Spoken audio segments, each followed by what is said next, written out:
attention.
Ladies and gentlemen, please be seated.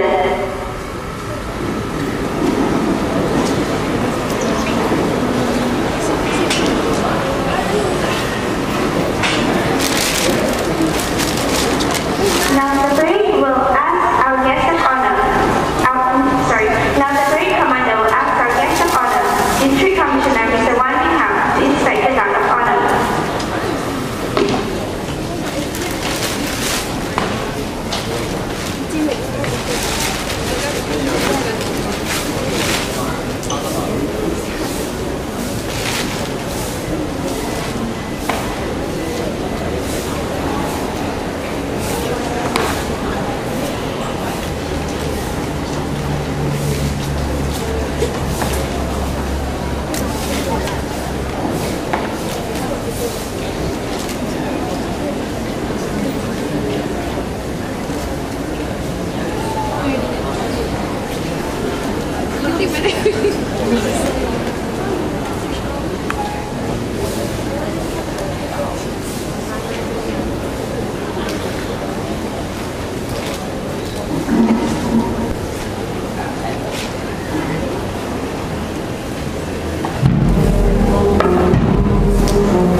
There was no freedom, no justice, when our forefathers set to shore.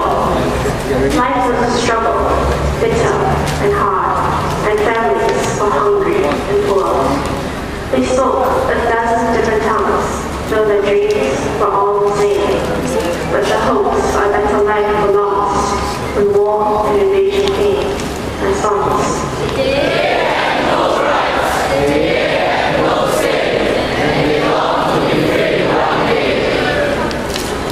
After the war, we called for change, for the right to decide our fate.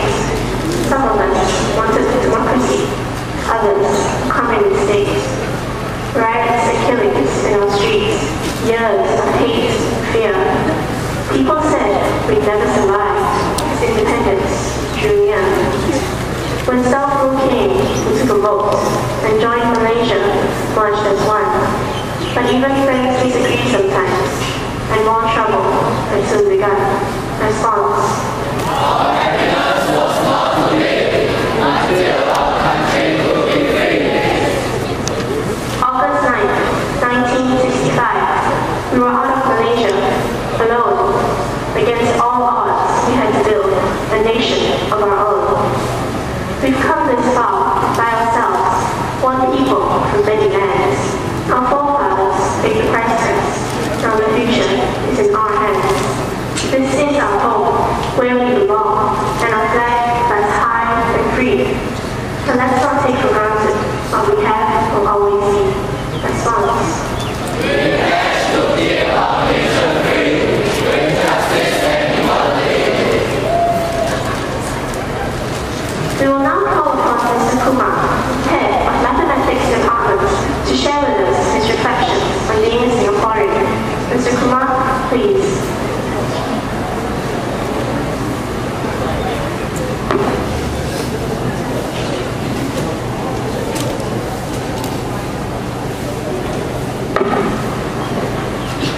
Very good morning, your guest of honor, principal, vice principals, my fellow colleagues, and my dear students.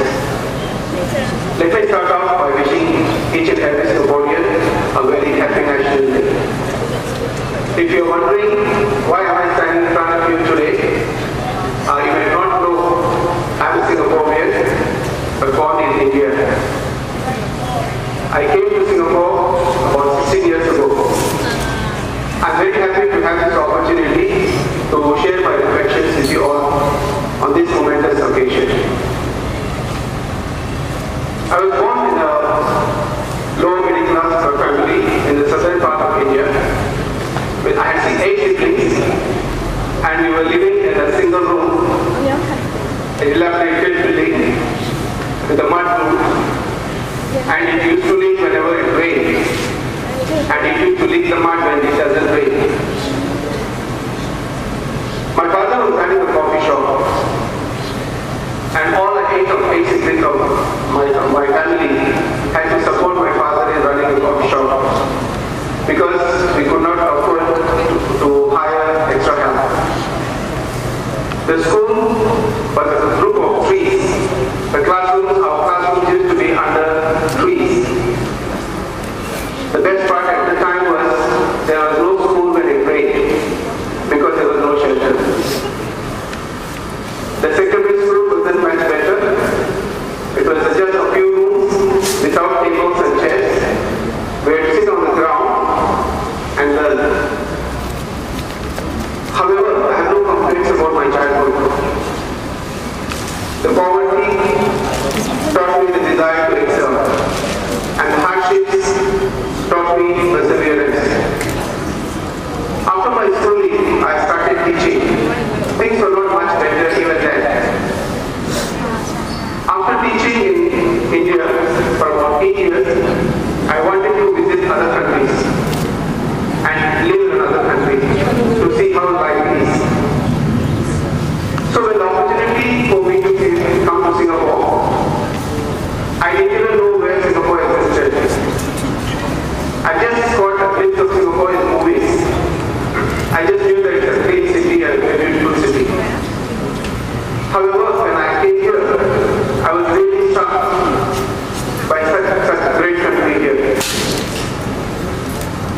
You don't need a genius to understand or to find the good things about Singapore.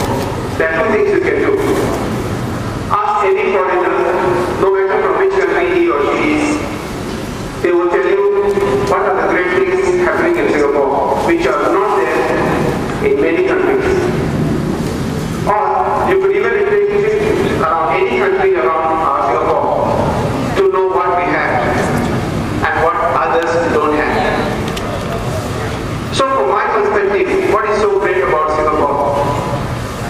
Firstly, we have a great economy. More than 50% of the countries in the world, many people, millions of people are living under poverty line. That means they do not get a 2 square meal a day. In that way, we are very lucky. It's one of the developed countries in the world now.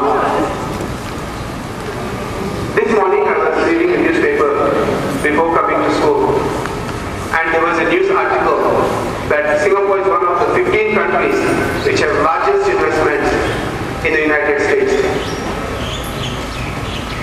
The second one, which strikes anyone who comes to Singapore, is the cleanliness, and we take it for granted. It's not easy to keep a country, how small it may be, to clean and neat. We have a security which can't be imagined in any other country. I traveled to New York once, and I was in the metro. I was flaunting my new camera, and people were giving me very strange looks. And one of my friends told me to keep the camera in my bag, because it is enough temptation for people to rob you off. Thankfully, it doesn't happen so in Singapore. And in many countries, people don't step out of their homes after the dark. And here, we can see people walking freely, even after 1 a.m. So these are all the great things which are happening here. Does that mean that we have everything and we don't want to learn from others? There are a lot of things to learn from other countries, even from India. For example, if you visit India, as my previous batch of students will go to